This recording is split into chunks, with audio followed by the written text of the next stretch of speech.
Nagpunta si Hermana Bali sa bukid na tinitirahan ni Huli at siya ang nagbalita ng pangyayari kay Huli at kay Tandang Selo.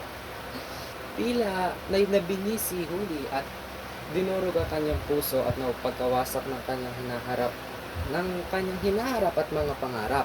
Siya ay nahimatay.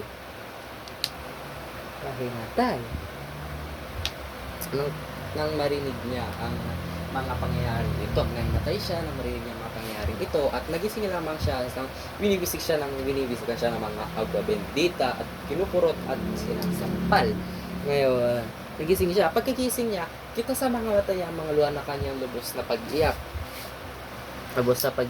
At wala nang, sabi nga nila, ang mga padrino daw ang lubos na kailangan pati sa mga hukuman, sa pagkuha ng lisensya sa pasaporte, sa pagkuha ng justisya. At ngayon nawala na nga si Kapitan Tiago, sino pa ang tutulong kay Basilio na kahit wala siyang ginawa ay baka natutulong sa kanya na ipabaril at bitayin. Ngayon, pumasok sa isip ni Huli si Padre Camora. Si Padre Camora yung parang nagkakagusto sa kanya na kada magkikita sila pipisilin niya yung ilong ni Huli, pipisilin niya yung pisngi, tas kikindat-kindatan pa siya. Ngayon, iniiwas-iwasan na lang siya ni Huli. Ngayon, pag nagkikita naman silang dalawa, may binibigay na pabulong si Padre Camora na sabi niya, maaari daw niyang palayain si Hermana si Cabezang Tales na ang kanyang Tandang Selo Tales wala ba sa kabila niya Tales. Malaki ay pinagbago ni Huli. Dati siya ay masaya at maganda ay mahilig manamit na bata. Ngayon ay malungkutin at manahimik na lang. Hindi na siya ngumingiti at hindi na umiimik at ayaw tignan ang sarili sa salamin. Isang araw pa nga ay nakita ni Hermana Bali si Huli na may uling sa noo. May siyang uling sa noo. Tapos tinanong ito kung nagpunta ba siya sa impyerno. Oo, sagot na gano'n ni Huli na nagbigay pa siya ng description o ng mga katangian ng impyerno na parang habang nagpunta siya doon. Pinayuhan siya ni Hermana Bali na magtungo sila sa tribunal kung ano ang maaaring makatulong kay Basilio. Naganda pa sila ng ibibigay na kaunting salapi at pinagdala nagmula sa pangangaso ni Tandang Selo. Ayon sa kawani, limitado ang kanyang kapangyarihan sa Maynila. Na nagpayo siya na pumunta na lang sila sa hukuman. Nung sinunod nila, ang sinabi ng kawani ay ilinahad ni Huli ang pangyayari sa kawani. Matapos iyon, sinabi ng kawani na kausapin na lang nila si Padre Camora kasi siya daw ang makapangyarihan sa pamahalaan. Nung marinig nila iyon, tila ba ayaw ito gawin ni Huli at naintindihan naman ito ni Hermana Bali. Pakiramdam ni Huli kapag ginawa niya ang bagay na iyon ay susumpa siya ng kanyang lolo. Pati na rin na ni Basilio kung sakali mang gawin niya ito. Kasi nga, hindi nga raw niya nagawa yung hinihinging pagpapakasakit ni Padre Camora upang pakawalan si Cabezang Tales. Ngayon, bakit naman daw niya yung gagawin para kay Basilio? Kung gawin nga naman daw niya kay Basilio, ay maaaring isumpa rin siya dito.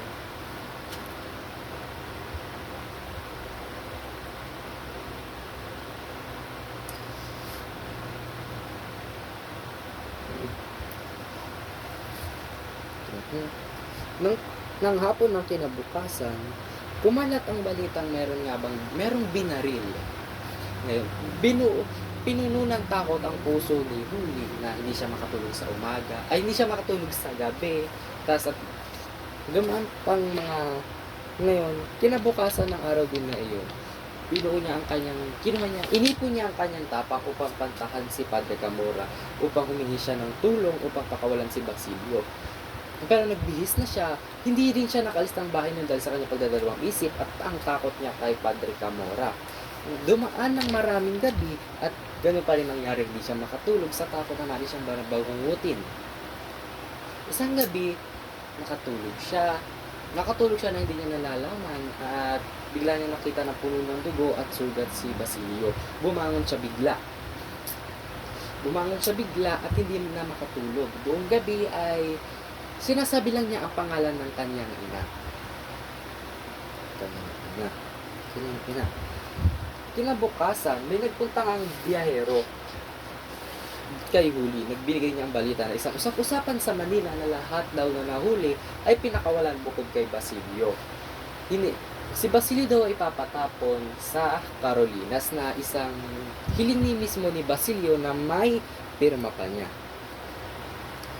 Tuluyan naglaho ang pag-aalinlangan ni Huli nung araw na iyon at nagbihis siya. Pinuntahan niya si Germana Bali. Sabi ng gano'n ay pupuntahan na raw nila si Padre Camorra upang humingi ng tulong.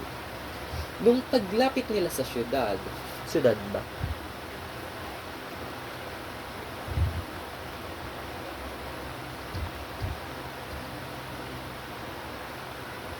Na yon. Nung papalapit na sila sa bayan, nawala na yung lakas ni Huli at umina siyang maglakad.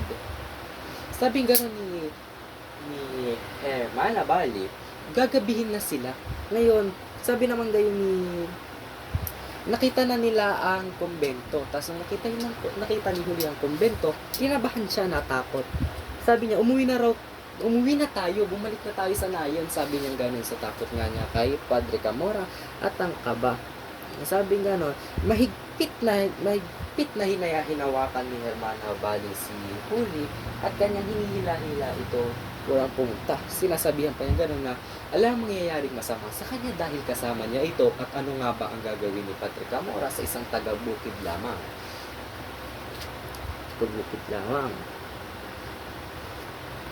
Sabi pa niya gano'n, sige, ipatapon mo si Basilio. Sige, pabayaan mong ipatapon si Basilio o kaya ipabaril at sa isang kadali lang. Sabi pa nga gano'n ni Germana Bali, sige, ipabaril daw niya si Basilio o bayaang ipatay. Maaring sa kanyang pagpunta doon o habang nasa bar, bayaan daw niyang ipabaril sa daan si Basilio. Pagkaraang sabihin na nagtaka siyang tumakas, yung ipapabaril siya kasi subukan niya tumakas kaya binaril. Sa oras na may mangyari masama sa kanya ay saka magsisisi si Huli na wala namang utang na loob si Germana Bali kay Huli. Walang utang na loob si Germana Bali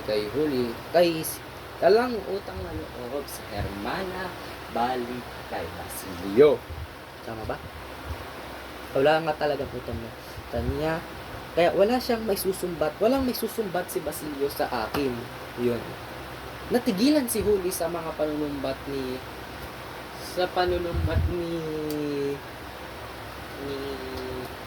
Germana Bali. Sabi niya, kagatlabi siyang sumunod sa utos ng matandang babae at umakyat sila ng tuloy pa rin yung parang pagsisermon, yung pinapagalitan, kunyari, yung nagbibigay sa'yo ng mga pangaral habang umakyat sa kumbento. Yun. Habang nasisipin niya ang mga tagubilin nga ng matanda. Ngayon, nung gabing iyon, naging usap-usapan ang pagtalon ng isang babae sa bintana ng kumbento na nahulog sa batuhan. Binuhat siya ng mga isang balaga tungkol sa bintana ng kumbento at pagsak sa isang batuhan. Patay daw itong dinapot sa batong haba. Sabi nga nila, isang babae nga daw, mo'y baliw ang nagtatatakbo pababa, na pwede nating mahinuha na si Germana Bali yung babaeng parang baliw at si Huli yung namatay na tumalon sa bintana kasi siya lang naman yung nag-iisang pumasok doon, di ba? Tapos si Germana Bali lang naman isang babaeng kasama niya. Nagtatakbo silang umuwi. Tandaan. Naging maingat ang mga tao at yung pagsasabi ng kanyang pangalan, yung pagsasabihin yung pangalan ng babae ay parang kinukurot ng may mga bata. Pag sinasabi nila yung pangalan ng babae, yung mga magulang nila ay parang kukurutin sila para hindi nila ito sabihin. Naging madulas daw ang kanilang dila. Kanilang dila. Hindi daw katagalan na isang lalaki ang kumatok sa saradong pintuan ng kumbento. Inuumpong ang ulo at nagsisigaw nang wala tinig tulad ng isang pipi.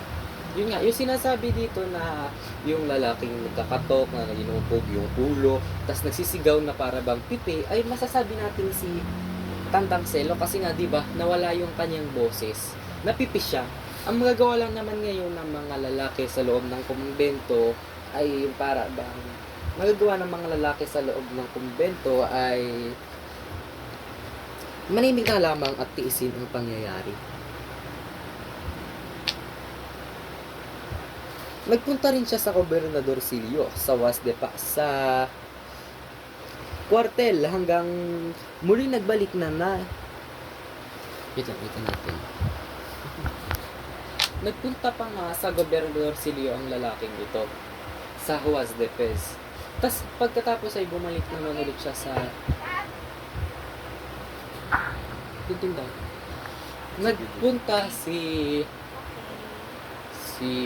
Nagpunta nga daw yung lalaki sa Gobernador Silio sa Huas de Pez. At pagkatapos ay bumalik daw ulit siya sa kumbento na hanggang gabi ay para bang bata na naghiiyak doon na inaano ng ulo. At yung mga kalalakihan daw nakakarinig ay walang magawa kundi magtimpi. Ang mga babae daw ay nagdadasal na sinasabi nilang walang pantay sa kanila, walang nakakaangat at walang nakakababa sa mata ng Diyos. Walang mayaman, walang mahirap, at sumabad naman daw ang asawa sa dasal ng babae. Kahit ang Diyos na itinuturo nila ay totoo at hindi isang pandaraya dahil sila mismo ang unang-unang hindi naniniwala at sumusunod sa kanya. Ikawalo ng gabi, mahigit 7 prayle ang nagtipon-tipon sa harap ng kumbento. At sa harap ng kumbento, at kinabukasan ay tuluyang nawala si Tandang Selo, nadala ang kanyang sibat na ginagamit sa pangangaso. Diyan nagtatapos ang ika-30 kabanata ng El Filibusterismo na pinanggatang si Huli.